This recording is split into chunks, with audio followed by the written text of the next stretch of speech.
Informasi lainnya pemirsa, diduga karena jalan rusak seorang pelajar meninggal dunia usai mengalami kecelakaan tunggal di Jalan Matraman Raya, Jakarta Timur pada Senin pagi. Diduga kondisi jalan yang tidak rata, yakni lubang dan tambalan aspal, menjadi salah satu faktor penyebab kecelakaan di lokasi tersebut.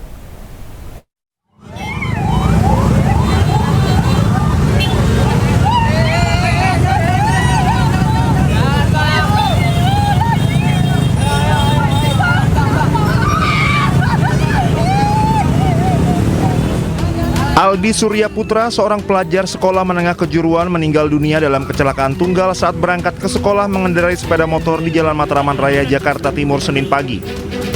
Peristiwa ini terjadi saat arus lalu lintas di lokasi masih relatif lengang. Korban sudah tergeletak di jalan saat keluar dari gang menuju Jalan Matraman Raya. Sejumlah pengendara yang melintas menghentikan laju kendaraan lain untuk mencegah kecelakaan susulan. Diduga kondisi jalan yang tidak rata, yakni lubang dan tambalan aspal, menjadi salah satu faktor penyebab kecelakaan di lokasi tersebut. Akibat kejadian ini, arus lalu lintas di Jalan Matraman Raya sempat mengalami kepadatan saat petugas melakukan evakuasi korban dari lokasi kejadian. Dari pertama awal jadinya dia ikutin pelakabri ring-ringan. Mungkin di situ deh kencang, ingin dari lubang tuh, kena lubang, hilang keseimbangan, jatuh langsung, nusuk gini palanya. Berapa orang makanya? Berapa orang? Iya dong, diri. Yang putih ini hujan, dia kencang bawahnya. Jenazah korban kemudian dibawa ke RS Polri Kramat Jati, Jakarta. Kakak korban Aldo mengetahui peristiwa tersebut dari tetangga. Aldo mengatakan sehari-hari korban berangkat ke sekolah seorang diri naik sepeda motor karena ingin belajar mandiri.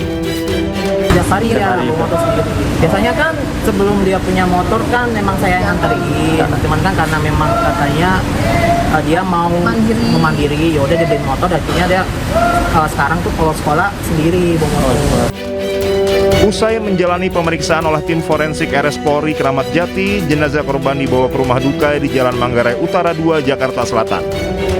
Dari Jakarta, Rio Manik, Rizky Falufi, iNews melaporkan. Pemirsa, akibat curah hujan tinggi, akses jalan menuju Pelabuhan Muara Baru, Penjaringan, Jakarta Utara terendam banjir. Akibatnya puluhan sepeda motor yang nekat melintas mogok.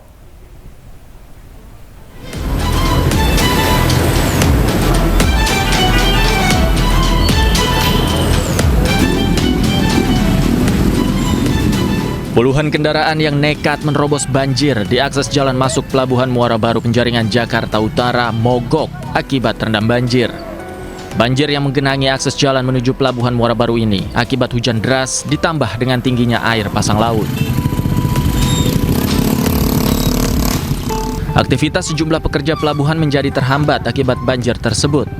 Bahkan sejumlah pekerja nekat menaiki tembok pagar agar bisa melintasi banjir. Akses jalan menuju kawasan pelabuhan ini menjadi langganan banjir apabila curah hujan tinggi. Dari Jakarta, Sofyan Firdaus, iNews melaporkan. Curah hujan tinggi sejak 2 hari terakhir menyebabkan Sungai Cilemer di Kabupaten Pandeglang, Banten meluap. Seorang anak yang hendak melakukan hitanan harus dibawa menggunakan perahu kayu ke tempat mantri desa melewati arus deras sungai.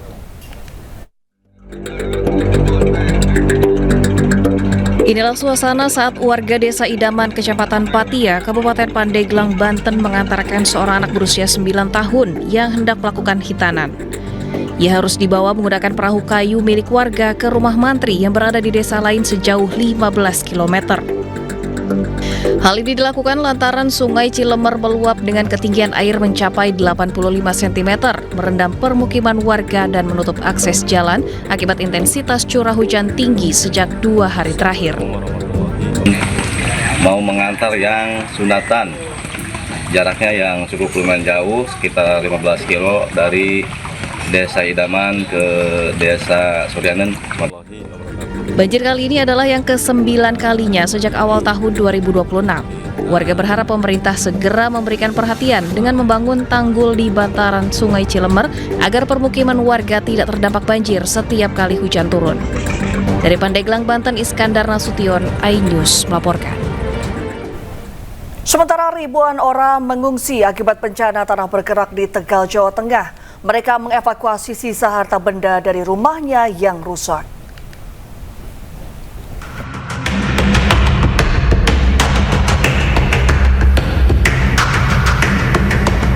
Warga desa Padasari, Kabupaten Tegal, Jawa Tengah terus mengevakuasi harta bendanya pasca bencana tanah bergerak.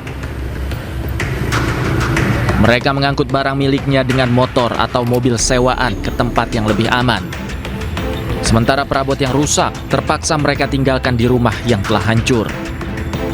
Pemerintah Kabupaten Tegal saat ini tengah mengajukan izin penggunaan lahan milik perhutani untuk membangun hunian sementara bagi warga terdampak. Hingga kini, total ada 2.426 orang pengungsi dengan total 464 rumah rusak akibat bencana tanah bergerak. Nanti kami akan menggunakan lahan perhutani seluas 5 hektar karena rumah yang terdampak ada 464 rumah. Pengungsinya ada 2.426. Sehingga mengingat kondisi desa juga tidak mempunyai pokok, sehingga kami akan meminjam tanah perhutani untuk membuat hunian sementara. Tim Satgas Bencana akan segera menggelar rapat lintas sektor untuk menentukan titik relokasi yang aman dan layak huni. Saat ini terdapat 4 titik pengungsian terpusat serta pengungsian ditampung di rumah-rumah warga. Dari Tegal, Jawa Tengah, Unibar iNews melaporkan. Pemirsa, 3 pelajar terduga pelaku penyiraman air keras terhadap pelajar lain di kawasan Cempaka Putih, Jakarta Pusat berhasil diamankan petugas. Ketiganya ditangkap di 3 tempat berbeda, yakni di Karawang, Cikarang, dan Depok.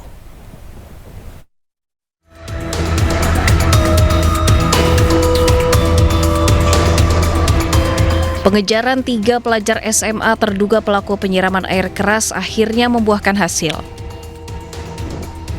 D, F, dan A berhasil diamankan di 3 tempat yang berbeda.